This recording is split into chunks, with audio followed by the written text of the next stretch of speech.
Corona काल में देश में बहुत कुछ बदला है। कई लोगों की नौकरियां गई, कई लोगों के वेतन में कटौती हुई। ऐसे में लोगों ने निवेश और बचत का महत्व भी समझा। समय के साथ साथ लोगों को वित्तीय योजना की जरूरत के बारे में पता चला। नौकरी पेशा वर्ग के लोगों के लिए कर की प्लानिंग करना वित्तीय योजना के सबसे महत्वपूर्ण पहलुओं में से एक है।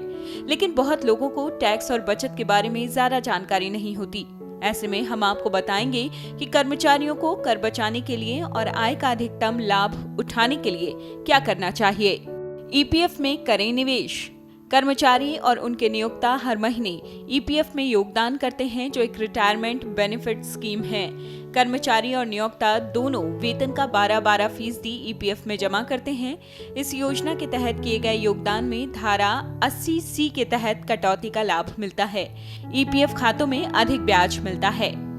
लोकप्रिय कर और दीर्घकालिक बचत योजना पब्लिक प्रोविडेंट फंड यानी पीपीएफ में निवेशकों को 7.1% ब्याज मिलता है। पीपीएफ कर्मचारियों को सेवानिवृत्ति के लिए एक कोष बनाने और गारंटीड रिटर्न अर्जित करने की योजना बनाने में सक्षम बनाता है। पीपीएफ के तहत निवेश की गई राशि धारा 80C के तहत कर कटौती योग्य है और इस प्रकार वेतनभोगी कर्मचारियों के लिए कर योजना में मदद करता है। कर योग्य बनाने से पहले इसे अच्छे से समझ लें, पे स्लिप को अच्छे से पढ़ लें। इसके लिए आप अपने ऑफिस के एचआर टीम की सहायता ले सकते हैं। आप किसी कंपनी में काम करते हैं तो आपको हाउस रेंट अलाउंस जरूर मिलता होगा। ये वेतन का महत्वपूर्ण हिस्सा है। इनकम टैक्स कानून के अनुसार एचआरए पर कर छूट सेक्शन 10(13)(a) के तहत मिलती है। आपके लिए आयकर अधिनियम के विभिन्न वर्गों को समझना भी जरूरी है। कर बचत निवेश विकल्पों के लिए लोगों के बीच धारा 80C काफी लोकप्रिय है, लेकिन 80D, 80EE, 80G जैसे अन्य भाग भी आपको कर लाभ प्रदान करते हैं।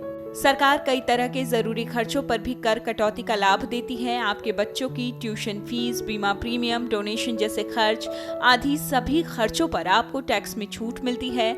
वित्तीय प्लानिंग करने से पहले इनका भी ख्याल रखें।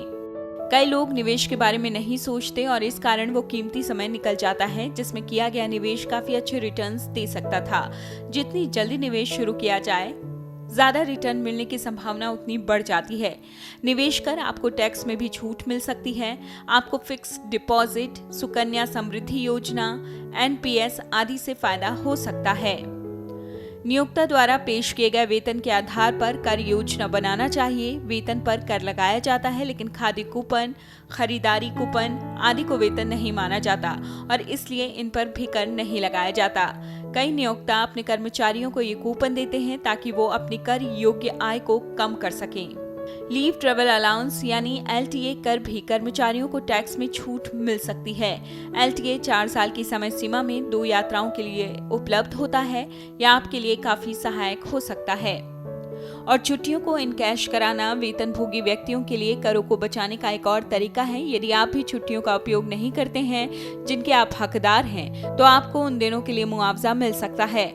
आपको जो राशि मिलेगी वो कर योग्य है, लेकिन कुछ स्थितियों में ये कर मुक्त है। Video desk amarujala.com।